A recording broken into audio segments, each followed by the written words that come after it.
Pop. Atenção, rede, para um top de 5 segundos.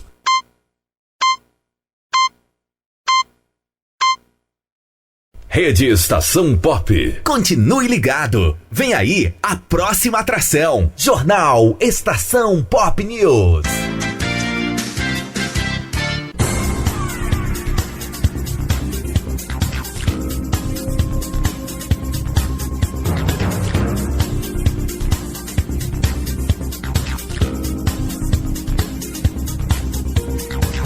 Muito boa tarde para você de todo o Brasil, ligado na rede Estação Pop, via internet para todo o planeta. Estamos ao vivo em 4 sites, 4 aplicativos. Estamos em todas as plataformas de rádios que existem por aí. Rádiosnet, Caboing, CX Rádio, tem o Rádiosnet, Rádios Garden, tudo rádio. Estamos em todas as plataformas. Também no seu agregador de podcast. 14 horas 13 minutos, via internet para todo o planeta. Tá no ar para você mais um jornal Estação Pop News. Agradecemos a colaboração da Rádio Nacional, Agência do Rádio, Portal Amirte em Belo Horizonte e Redação Estação Pop News, Salvador. Não perca! Jornal Estação Pop News. O oferecimento Sul América, tá com Sul América, tá com tudo. Bima Loteamentos em Ceabra, na Chapada Diamantina. Oferecimento também da Pangola Veículos, BR-242. MM Motos, a sua concessionária Honda. E oferecimento Ressacol, não deixe a ressaca te pegar. Tome Ressacol. Brumadinho, Agência Nacional de Mineração conclui que Vale poderia ter evitado tragédia. Quem conta pra gente os detalhes é Renata Martins, em Brasília. Fala, Renata. Relatório técnico da ANM, Agência Nacional de Mineração, concluiu que informações fornecidas pela Vale S.A. à agência sobre o histórico da barragem 1 do complexo Mina do Córrego do Feijão divergem das que constam nos documentos internos da mineradora. A barragem se rompeu dia 25 de janeiro deste ano, em Brumadinho, Minas Gerais. 249 pessoas morreram no desastre. O documento concluiu ainda que, se a agência reguladora tivesse sido informada corretamente, poderia ter tomado medidas cautelares e cobrado ações emergenciais da empresa, o que poderia evitar a tragédia, como destaca um dos diretores da ANM, Tasso Mendonça. Talvez não evitaria o acidente, mas talvez evitasse que muitas vidas fossem perdidas. Algumas informações importantes que constavam no sistema interno e nas fichas de inspeção de campo da Vale não eram as mesmas inseridas no Sistema Integrado de Gestão de Segurança de Barragens de Mineração, o que impediu o alerta aos técnicos da situação com potencial comprometimento da segurança da estrutura. Entre as inconsistências, os técnicos da ANM encontraram em relatórios internos da Vale que, em junho de 2018, durante a instalação de drenos horizontais profundos, os DHPs, instalados para controlar o nível da água da estrutura, foi detectada a presença de sólidos, o que é considerado anormal, mas o fato nunca foi reportado à agência de mineração. Em outro DHP, houve problema de percolação, que é quando a água passa por dentro do maciço da barragem e o atravessa. Na ficha de inspeção em campo, o técnico da Vale marcou o problema de percolação como nível 6. Já no sistema de comunicação, a agência foi reportada pela Vale, primeiramente nível 0, quando a percolação está totalmente controlada, e 15 dias depois, nível 3, que significa que a umidade está monitorada e controlada. Mas para os técnicos da ANM, que compararam fotos dos relatórios internos, a pontuação deveria ter sido marcada como 10, que representa potencial comprometimento da segurança da estrutura.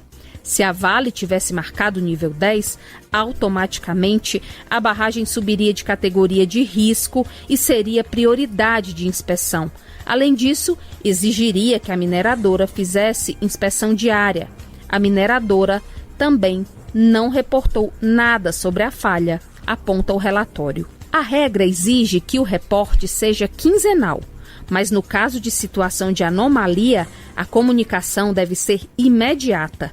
Para o diretor-geral da ANM, Vitor Bica, este é o ponto principal.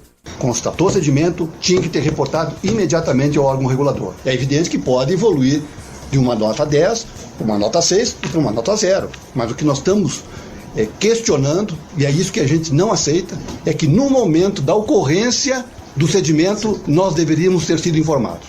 Técnicos da ANM afirmam que em outros 8 casos de situação de risco até piores que a de Brumadinho, o risco foi reportado à agência e o rompimento foi evitado.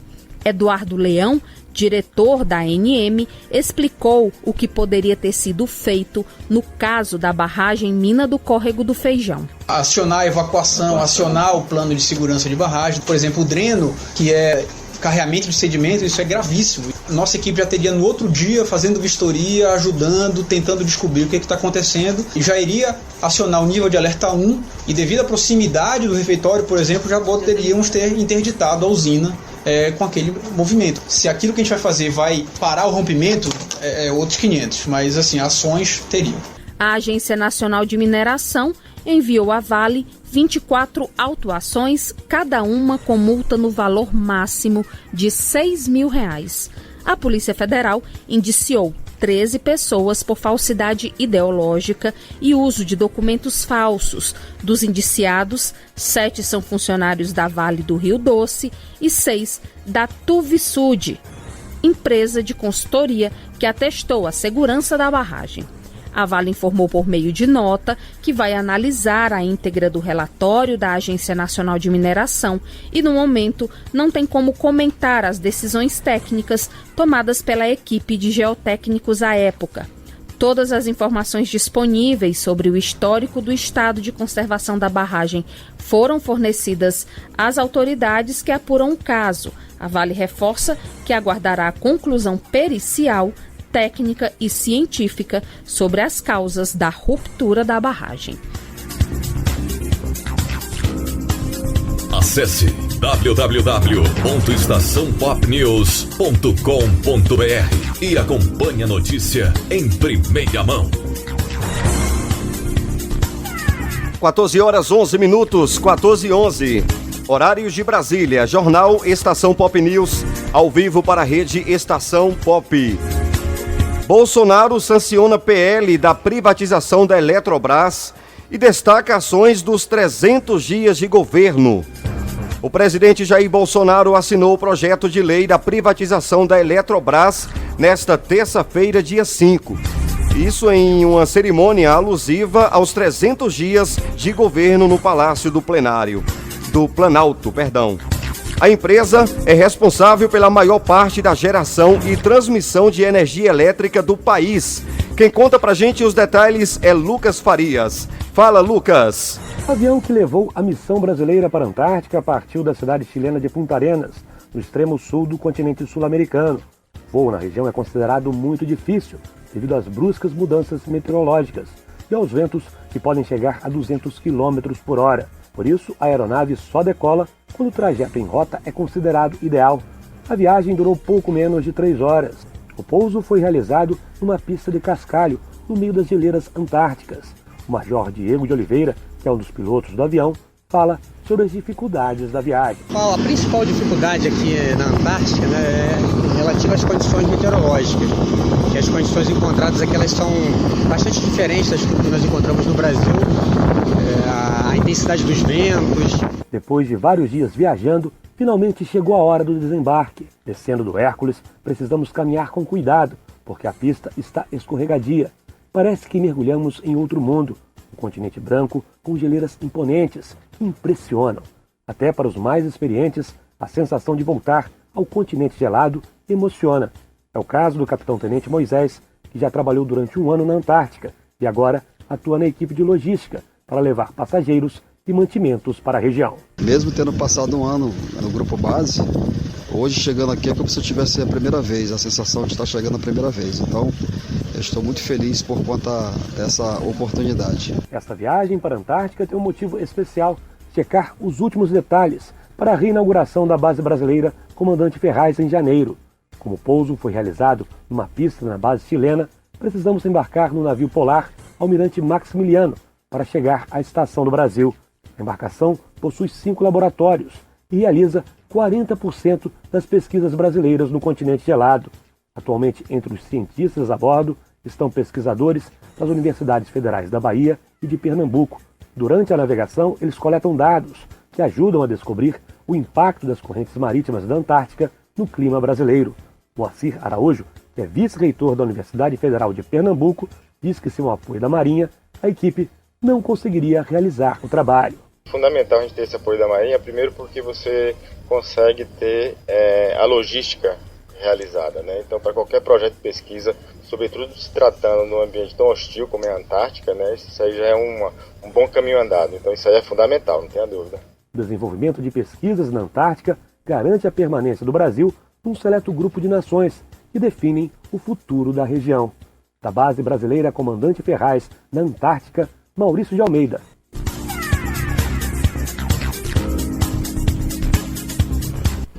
Jornal Estação Pop News. 14 horas 14 minutos, horário de Brasília. Pop News. A notícia em primeiro lugar.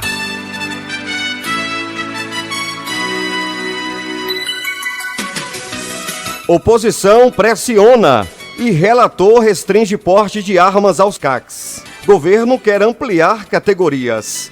Após muita negociação, os deputados aprovaram um projeto de lei que regulamenta o porte e a posse de armas para atiradores, caçadores e colecionadores, os CACs. A proposta enviada pelo governo ao Congresso estava na pauta há várias semanas, mas não havia acordo para o texto ser votado. Eu vou chamar diretamente da Rádio Nacional em Brasília, Cariane. Fala, Cariane. Após muita negociação, os deputados aprovaram um projeto de lei que regulamenta o porte e a posse de armas para atiradores, caçadores e colecionadores, os CACs. A proposta enviada pelo governo ao Congresso estava na pauta há várias semanas, mas não havia acordo para o texto ser votado. Nesta terça-feira, a oposição, mais uma vez, usou a obstrução para pressionar mudanças no relatório do deputado Alexandre Leite, do Democratas de São Paulo. O relator acabou cedendo e retirou do texto qualquer autorização a outras categorias. Além de outros pontos, foi barrado o porte de armas para guardas municipais, agentes da ABIN e agentes de trânsito. O líder do governo na casa, deputado Vitor Hugo, do PSL, lamentou as categorias que ficaram de fora. Nós entendemos que o governo quer muito mais do que está sendo votado agora, mas é o que foi possível. Mais para frente um pouco o governo vai apresentar um projeto para contemplar outras categorias que nós temos certeza que merecem ter o porte para a sua própria proteção e para a proteção da sociedade brasileira. Entre outros pontos, o texto regulamenta a compra de armas por parte de agentes. O relator também condicionou a compra de até 10 armas por policiais e militares para a prática desportiva de tiro. O relator também prevê que o registro de armas por parte de caçadores não acarretará automaticamente em licença para a prática da atividade de caça. Mesmo com um texto mais enxuto, a oposição foi contrária à proposta, como o deputado Marcelo Freixo, do PSOL Fluminense. Nós entendemos que o governo quer muito mais do que está sendo votado agora, mas é o que foi possível. Mais para frente um pouco o governo vai apresentar um projeto para contemplar outras categorias que nós temos certeza que merecem ter o porte para a sua própria proteção e para a proteção da sociedade brasileira. Segundo o acordo, nesta quarta-feira, o governo vai enviar um projeto de lei com urgência constitucional, incluindo mais categorias profissionais que possam ter porte de arma. Como a urgência constitucional tranca a pauta da Câmara após 45 dias, Rodrigo Maia afirmou que vai pautar a matéria no plenário quando isso acontecer. Apenas um destaque foi aprovado, para evitar que pessoas se afiliem a clubes de tiro apenas com o objetivo de ter o porte de arma. O texto prevê que para atiradores profissionais requererem o acesso ao porte de armas é obrigatório 5 anos de filiação ao clube de tiro esportivo e que também tenha pelo menos uma arma já registrada. Então, após muita negociação, os deputados aprovaram aí o projeto de lei que regulamenta o porte e a posse de armas para atiradores, caçadores e colecionadores, os CACs. Agora 14 horas 18 minutos, 14h18, horários de Brasília. Oferecimento Bima Loteamentos, Pangola Veículos, Café Chapada, gostoso e saboroso, Loja Nélios, famoso por vender barato, e Atacadão da Madeira.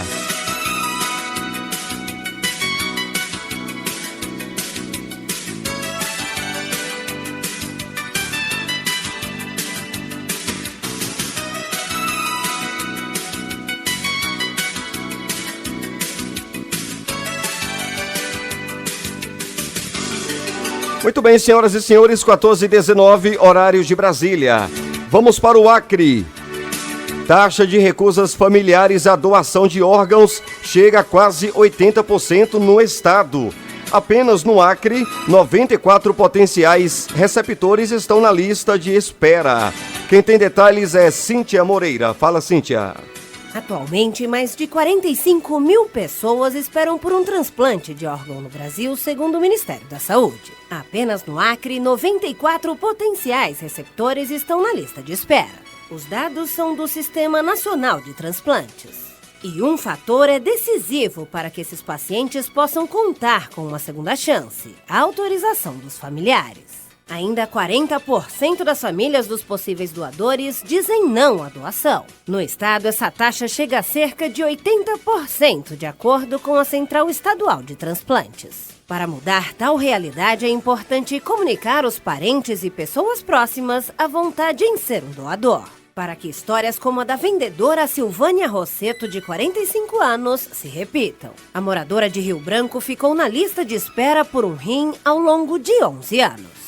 Neste período, ela foi chamada em 2 ocasiões, mas o transplante não foi realizado por incompatibilidade na primeira vez e por recusa familiar na segunda. Até que em 2011 recebeu o órgão de um doador após o consentimento de um familiar. Meu sentimento é de gratidão. No momento de dor, ela optar por ajudar vidas, precisa ter muito amor no coração. Porque se hoje eu já tenho 8 anos de transplantada, se hoje eu estou bem aqui, é graças a Deus, né? Mas graças à decisão dela. O médico Marcelo Grando, responsável técnico da Central de Transplantes do Acre, conta que o transplante, na maioria das vezes, é a única salvação, a última instância do tratamento para determinadas doenças. O especialista ressalta a importância do diálogo entre quem deseja doar órgãos e parentes. Muitas das vezes, as pessoas não sabem que ela pode ser doadora viva. Então, o diálogo, né, eu acho que amplia muito os horizontes, amplia muito a visibilidade e a visão das pessoas com relação ao transplante em geral. O Brasil manteve o número de transplantes realizados no primeiro semestre de 2019 em comparação com o mesmo período de 2018. Foram 13.263 transplantes neste ano contra 13.291 do ano passado. O balanço do período apontou o crescimento de transplantes considerados mais complexos. Os de medula óssea aumentaram 26,8%, passando de 1.404 para 1.780. Já os de coração cresceram 6,3%, passando de 191 para 203. Também tiveram aumentos de pâncreas-rim, passando de 46 para 67, e pâncreas isolado, que cresceu de 15 para 19 transplantes. O país é referência mundial na área de transplantes e possui o maior sistema público de transplantes do mundo. Atualmente, cerca de 96% dos procedimentos de todo o país são financiados pelo Sistema Único de Saúde. Em números absolutos, o Brasil é o segundo maior transplantador do mundo, atrás apenas dos Estados Unidos. Os pacientes recebem assistência integral, incluindo os exames preparatórios, a cirurgia, o acompanhamento e os medicamentos pós-transplante financiados pela Rede Pública de Saúde. A Central Estadual de Transplantes fica na Fundação Hospital do Acre, em Rio Branco, e o contato de lá é o 68-3227-6399. Repetindo, 68-3227-6399. Para mais informações, acesse saude.gov.br/doação de órgãos. Horários de Brasília, 14 horas 23 minutos. O tempo e a temperatura.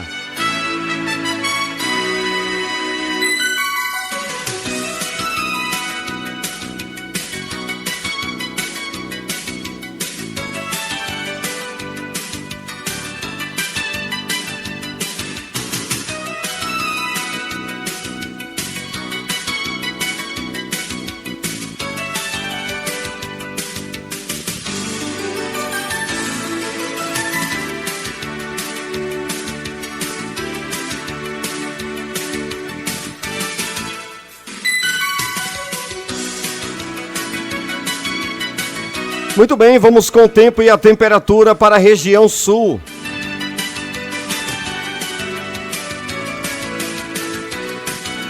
O sul tem frio e chuvas nesta quarta-feira, dia 6. Os termômetros registram mínima de 8 e máxima de 36. Eu vou chamar Ricardo Ribeiro com o tempo e a temperatura. E agora, o tempo e a temperatura. O sul do Brasil pode esperar nesta quarta-feira por um dia de céu encoberto a nublado, com pancadas de chuva no Paraná, no Planalto Norte e no litoral de Santa Catarina e no Planalto Médio do Rio Grande do Sul. Nas demais áreas da região não chove, mas o tempo permanece nublado o dia todo. Os termômetros registram mínima de 8 graus e máxima de 36. Com umidade relativa do ar entre 45% e 95%. As informações são do Instituto Nacional de Meteorologia, o INMET. Ricardo Ribeiro, o tempo e a temperatura.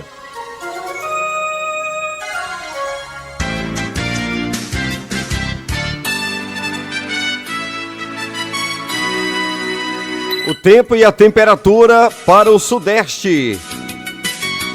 Chuvas isoladas predominam na região sudeste nesta quarta-feira, dia 6. A temperatura pode variar de 12 a 42. Eu volto com Ricardo Ribeiro. A previsão para esta quarta-feira na região sudeste é de céu nublado com pancadas de chuva e trovoadas isoladas em São Paulo, Rio de Janeiro e em Minas Gerais, com exceção do norte do estado mineiro, onde fica nublado com névoa seca. Já o Espírito Santo tem tempo claro a parcialmente nublado com possibilidade de chuva isolada. A temperatura pode variar de 12 a 42 graus e a umidade relativa do ar de 20 a 100%. As informações são do Instituto Nacional de Meteorologia, o INMET. Ricardo Ribeiro, o tempo e a temperatura. Jornal Estação Pop News. 14 horas 26 minutos, o tempo e a temperatura para o norte.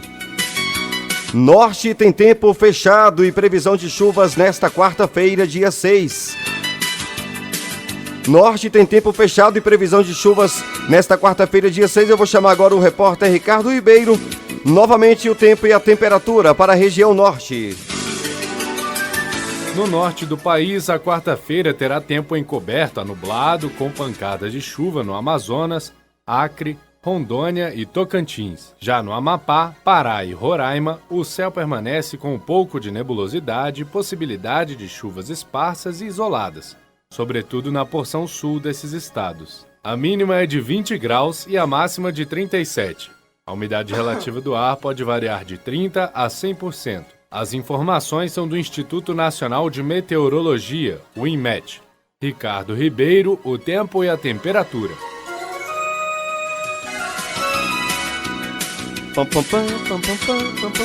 Rapaz, essa trilha é bacana, hein?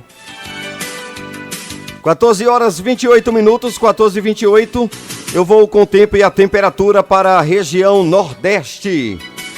Quarta-feira, dia 6, de tempo nublado na região Nordeste. A temperatura varia de 14 a 40. A região Nordeste tem previsão para quarta-feira, dia 6, de tempo parcialmente nublado a nublado, com chuva fraca no Piauí, leste de Alagoas, Sergipe e Bahia. Já no Ceará, Rio Grande do Norte, Paraíba, Pernambuco e Maranhão, há apenas a possibilidade de chuvas, apesar do tempo encoberto ao longo de todo o dia. A temperatura varia de 14 a 40, enquanto a umidade relativa do ar fica entre 15% e 95%. Adson Alves é show. O tempo e a temperatura tem um oferecimento da Sul América. Loja Nélios, famoso por vender barato. Ressacol, não deixe a ressaca te pegar. E oferecimento Pangola Veículos na BR-242 em Ceabra. O comando é do Marcos Pires. Jornal Estação Pop News.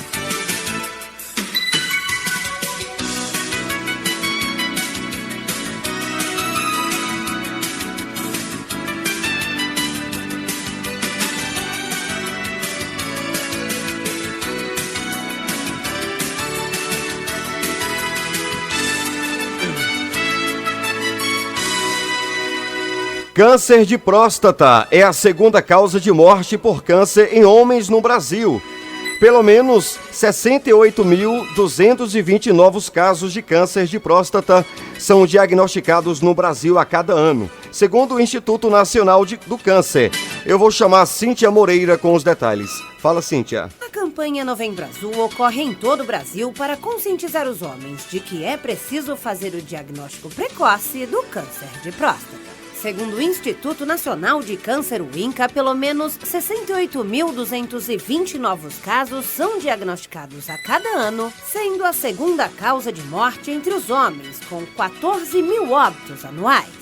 Como forma de prevenção, o diretor de Oncologia Clínica da Sociedade Brasileira de Oncologia, Ézio Fernandes, explica que os homens devem ficar atentos a sinais e ao diagnóstico da doença. 1 em cada 7, 8 homens vão ter câncer de próstata. Quanto mais cedo você descobre o câncer de próstata, maior a chance de cura e maior a chance de que esse homem continue vivo e sem sequela. O câncer de próstata é o tumor que afeta a glândula localizada abaixo da bexiga e que envolve a uretra, canal que liga a bexiga ao orifício externo do pênis.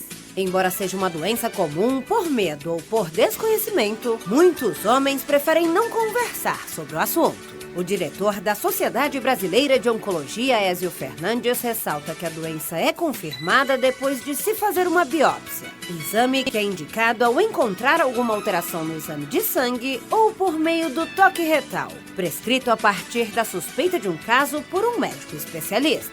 O exame digital da próstata é um exame de custo zero. O custo dele é uma luva e algumas gramas de xilocaína lubrificante, mais nada.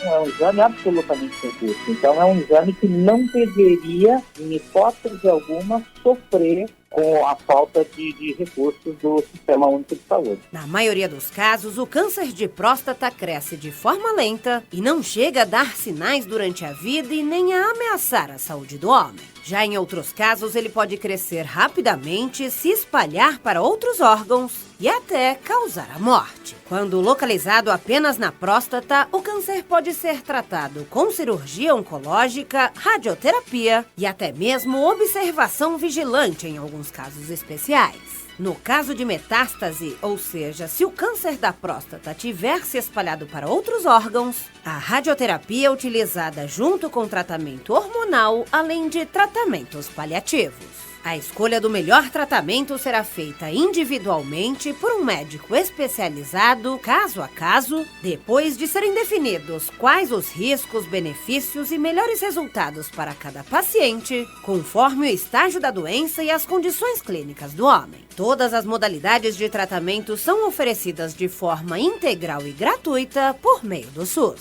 Reportagem Cíntia Moreira. Obrigado, Cíntia. Jornal Estação Pop News. Estamos ao vivo em 3 aplicativos. Baixe Estação Pop News Salvador, Estação Pop Ceabra, Estação Pop de Ceabra HD. Com esse HD dá para você gravar a nossa programação. Baixe Estação Pop Vitória da Conquista ou busque nas plataformas de rádio CX Rádio, Rádiosnet, Rádio Box, todos. Tudo rádio, o Rádios Garden também, todas as plataformas que existem. Basta você pesquisar por nossas emissoras do Grupo Pop Web de Rádio. Estamos também em podcast no seu agregador de podcast preferido. Estação Pop News. Jornal Estação Pop News. Bom, e a gente posta também no YouTube e no nosso canal, no canal da Estação Pop News, todos os dias à noite, a edição do nosso jornal Estação Pop News. As notícias atualizadas para você, confira. O oferecimento Sul América. A colaboração Portal Amirte em Belo Horizonte, agência do rádio. Redação Estação Pop News, Salvador. O apoio total Vale Criativa, a maior agência de publicidade da Bahia. Com sede em Salvador e em Ceabra.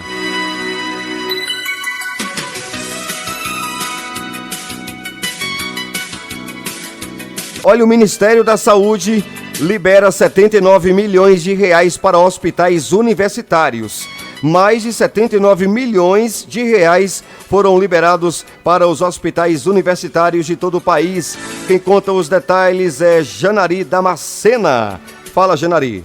Mais de 79 milhões de reais foram liberados para os hospitais universitários de todo o país. Essa é a terceira e última parcela anual disponibilizada pelo Ministério da Saúde para unidades de 22 estados e do Distrito Federal. Esse dinheiro pode ser usado para ajudar nas consultas, cirurgias e internações, na compra de materiais como anestésicos, seringas e medicamentos, ou pode ser usado também para atividades vinculadas ao ensino, como pesquisa e extensão.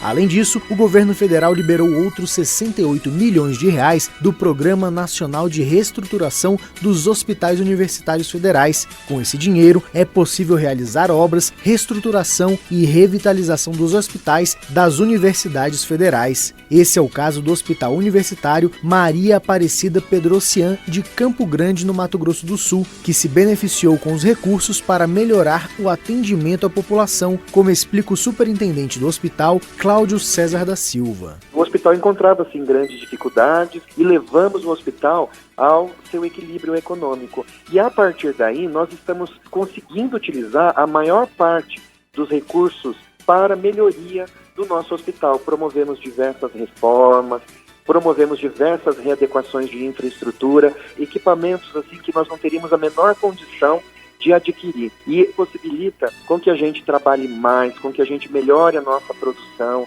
com que os profissionais tenham condições de oferecer aos pacientes uma terapêutica, diagnóstica mais atualizada com o momento que a gente está vivenciando. Durante todo o ano de 2019, foram repassados mais de 238 milhões de reais aos 48 hospitais universitários de todo o país. Esses recursos fazem parte do Programa Nacional de Reestruturação dos Hospitais Universitários Federais, que tem o objetivo de qualificar e ampliar cada vez mais a capacidade de atendimento dessas unidades. Reportagem Janari Damascena. Jornal Estação Pop News. Olha, segue as nossas redes sociais, Twitter, Estação Pop News, também Facebook, fanpage e no Instagram, Estação Pop News. Pode pesquisar, segue lá e curta nossas postagens. Deixa eu mandar um abraço para João Henrique.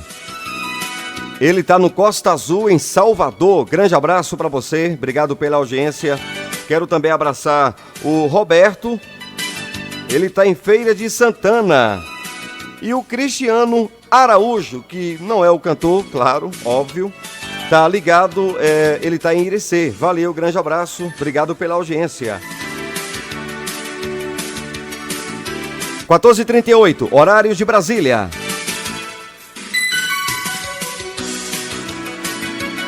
Comitê de Valorização Feminina do Judiciário do Rio Grande do Norte chega ao Fórum Miguel Seabra, em Lagoa Nova. Quem conta é Adriana Severo. O Fórum Miguel Seabra Fagundes, em Lagoa Nova, recebeu a apresentação do Comitê de Valorização Feminina do Poder Judiciário do Rio Grande do Norte. A iniciativa é apoiada e estimulada pelo Conselho Nacional de Justiça, CNJ, e busca desenvolver ações afirmativas para garantir maior valorização das mulheres dentro e fora do Poder Judiciário. A desembargadora Zeneide Bezerra, presidente do comitê, abriu o encontro que contou com a participação da secretária de Comunicação Social e membro do comitê, Andréa Ramos, Luciane Brandão, chefe de assessoria jurídica e representante da direção do foro, da coordenadora do Provida, Cristine Guedes, e de Silvia Soares, representando o Cine Justiça. Participaram da atividade servidoras e terceirizadas que atuam naquela unidade. Após a apresentação, as participantes falaram sobre as experiências vividas no judiciário e fora dele, sobre a necessidade das mulheres conquistarem maior representatividade nos tribunais de justiça, sobre situações de discriminação experimentadas e sobre a boa convivência entre elas no ambiente de trabalho. Ao final do evento, um café da manhã foi oferecido pelo Cine Justiça e a desembargadora Zeneide Bezerra foi homenageada com um buquê de flores como agradecimento pela iniciativa e dedicação ao projeto e ao encontro.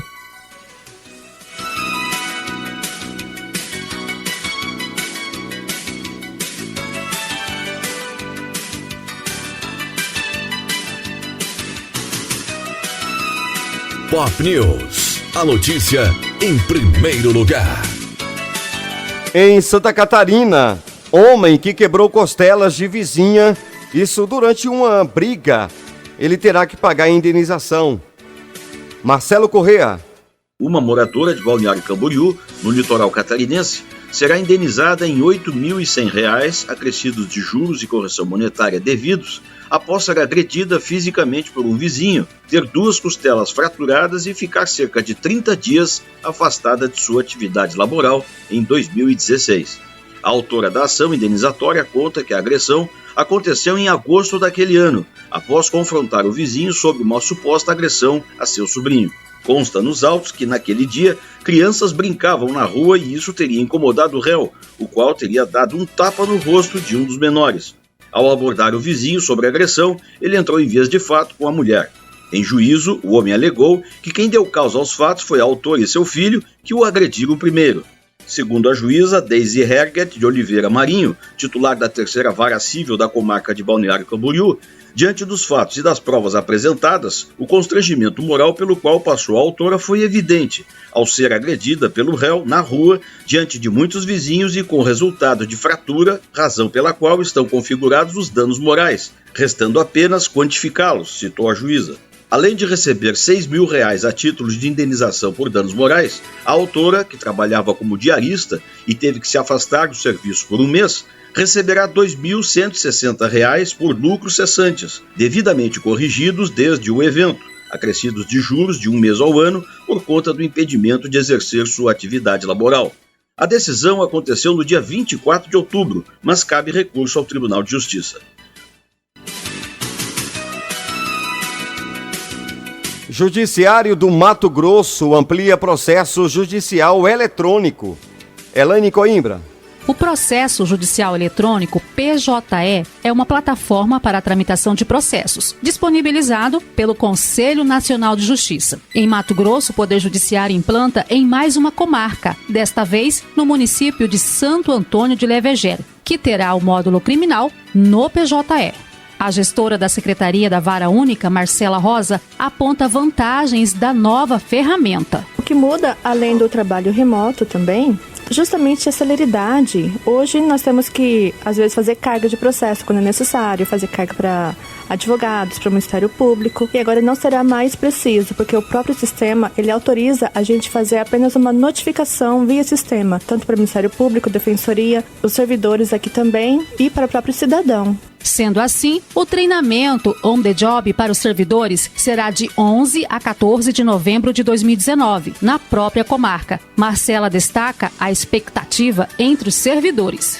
A expectativa é muito grande, porque a gente já trabalha com PJE civil e vindo criminal vai ser melhor ainda em questão da celeridade processual. A gestora esclarece que o verdadeiro beneficiado pela justiça que executa com o PJE é o cidadão. Ele pode esperar com certeza essa celeridade, porque ele pode ser acessado remotamente. Por exemplo, se um juiz está tendo treinamento lá no Tribunal de Justiça, e a gente atua no processo urgente aqui, a gente só liga para ele e fala assim, doutor, tem um processo urgente, ele lá mesmo despacha e a gente cumpre aqui. Jornal Estação Pop News ao vivo para a rede Estação Pop, Estação Pop News Salvador, Estação Pop Ceabra e Estação Pop Vitória da Conquista. Rádios do Grupo Pop Web de Rádio. Rede Estação Pop. Olha, é abusiva a multa cobrada em decorrência da perda de comanda nos bares e nas boates. Lívia Azevedo. O consumidor que frequenta bares, restaurantes e casas noturnas já deve ter se acostumado com uma regra adotada pela maioria dos estabelecimentos: a cobrança de multa em valores abusivos quando ocorre a perda ou extravio da comanda. No entanto, essa cobrança é considerada abusiva pelo Código de Defesa do Consumidor. O presidente do Sindicato de Hotéis, Restaurantes, Bares e Similares de Brasília, Jael Antônio da Silva, diz que os estabelecimentos têm se preocupado. O que a gente observa, inclusive por conta da evolução tecnológica, da evolução digital, é que todos esses estabelecimentos em que você tinha o consumo que era anteriormente anotado pelo garçom, agora assim que você entra no estabelecimento, você é identificado, recebe um cartão magnético, um cartão eletrônico, e o garçom, através desse número, ele vai comandando todos os produtos que a pessoa vai consumindo. O advogado especialista em direito do consumidor, Alexandre Veloso, orienta. Na persistência por parte do estabelecimento comercial em cobrar uma multa abusiva, às vezes vale a pena ele fazer, infelizmente, esse pagamento indevido, abusivo, não eventualmente afrontar ali o segurança ou o próprio dono do estabelecimento comercial, até porque ele pode eventualmente sofrer um dano de ordem física que depois preço nenhum paga. Saindo dali do estabelecimento, ele pode se dirigir diretamente a uma delegacia para poder registrar uma ocorrência. O advogado acrescenta que é importante que o consumidor fique atento ao próprio consumo, mas lembra que o estabelecimento não pode transferir ao cliente a responsabilidade pelo controle das vendas. De Brasília, Lívia Azevedo. Obrigado, Lívia. Agora faltam 15 para as 15 horas. Faltando 15 para as 3 da tarde, horário de Brasília. Detento pede para ir ao banheiro e consegue fugir de agentes em Uberaba. Um detento da penitenciária Professor Aloysio Inácio Oliveira fugiu durante um atendimento médico na última segunda-feira, dia 4. O homem, de 25 anos, teria pedido para ir ao banheiro na unidade de pronto atendimento UPA, onde estava sendo atendido, e conseguiu escapar em Uberaba, no Triângulo Mineiro. Quem conta pra gente é Vitor Veloso. Um detento da penitenciária Professor Aloysio Inácio de Oliveira fugiu durante um atendimento médico na última segunda-feira. O homem teria pedido para ir ao banheiro, na UPA, onde estava sendo atendido, e conseguiu escapar em Uberaba, no Triângulo Mineiro. De acordo com a Sejusp, a Secretaria de Estado de Justiça e Segurança Pública, o homem teria pedido para ir ao banheiro e precisou usar o vaso sanitário. Com isso, os agentes que o acompanhavam tiraram as algemas e permitiram a entrada do detento. Ao constatar a demora, os agentes tentaram entrar no banheiro, porém a porta estava trancada. O homem ainda ligou o chuveiro.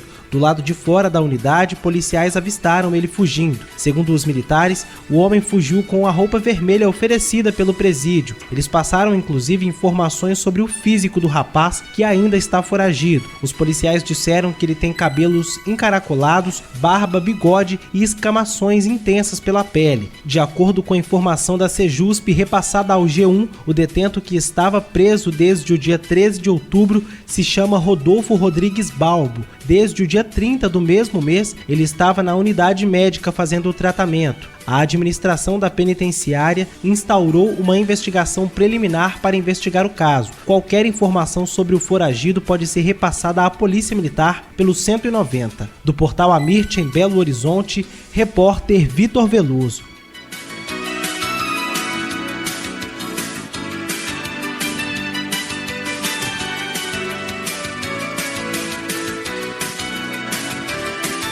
Olha, a Receita Federal realiza a operação para investigar crimes de contrabando nos Correios.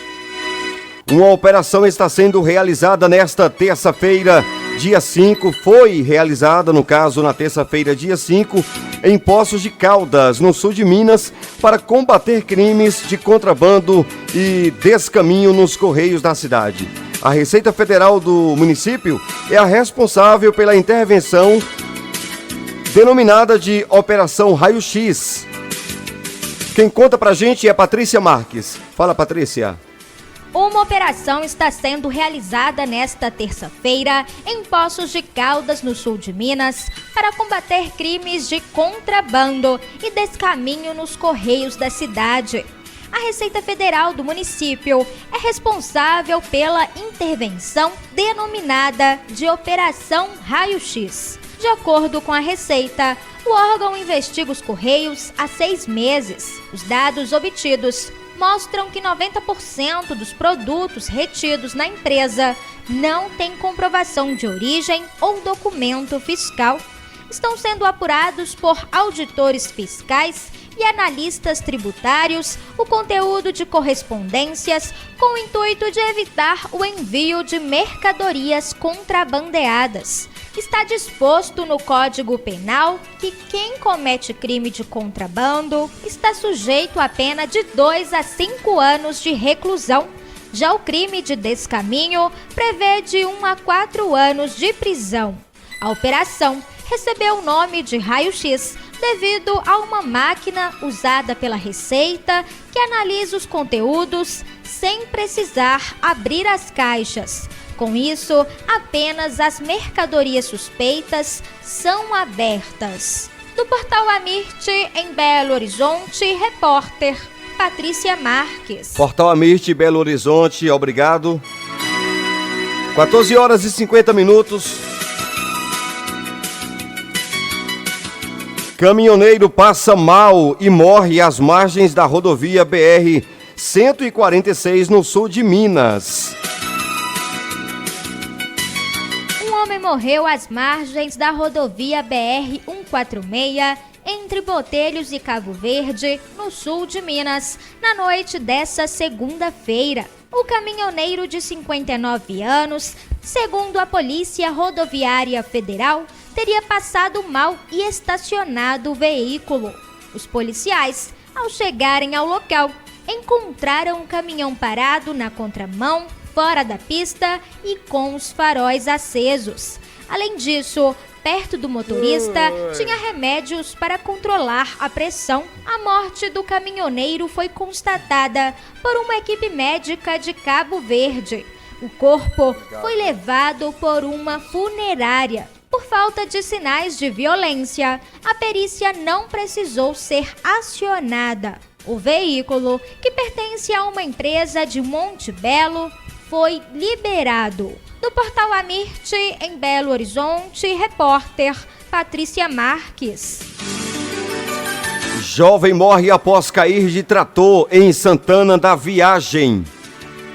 Novamente, Patrícia. Um jovem morreu após cair de um trator na zona rural de Santana da Vargem, no sul de Minas, nessa segunda-feira. Yuri Machado, de 18 anos, trabalhava em uma fazenda no momento do acidente. Segundo a polícia militar, a suspeita é de que o jovem estaria no engate do trator, que teria quebrado. Na ocasião, Yuri retornava para a sede do local quando se acidentou. Outros 2 funcionários também estavam no trator quando o engate quebrou e o jovem caiu e bateu a cabeça. Os outros 2 homens pularam do veículo e não se machucaram. Após chegar ao local, o SAMU, Serviço de Atendimento Móvel de Urgência, confirmou a morte do jovem. A perícia da Polícia Civil foi chamada. O corpo foi encaminhado para o IML, Instituto Médico Legal. Do portal Amirte, em Belo Horizonte, repórter Patrícia Marques. Só corrigindo, é Santana da Vargem. Agora 14 horas e 53 minutos e acabou o nosso jornal Estação Pop News. Obrigado pela audiência. Jornal Estação Pop News. Outras notícias no site www.estaçãopopnews.com.br, também com play ao vivo 24 horas. A qualquer momento também no nosso plantão, atualizando as notícias, mantendo você bem informado sobre tudo o que acontece. De segunda a sábado tem jornal Estação Pop News a partir do meio-dia e aos domingos tem repórter Estação Pop News. Fique ligado, ao vivo para toda a rede Estação Pop News Salvador, rede Estação Pop Vitória da Conquista e Ceabra. O oferecimento Sul América, Pangola Veículos, Loja Nélios, Atacadão da Madeira, Café Chapada, Pizzaria Tribos e Bima Loteamentos, na Chapada Diamantina, em Ceabra. Valeu, minha gente, até a próxima. Jornal Estação Pop News.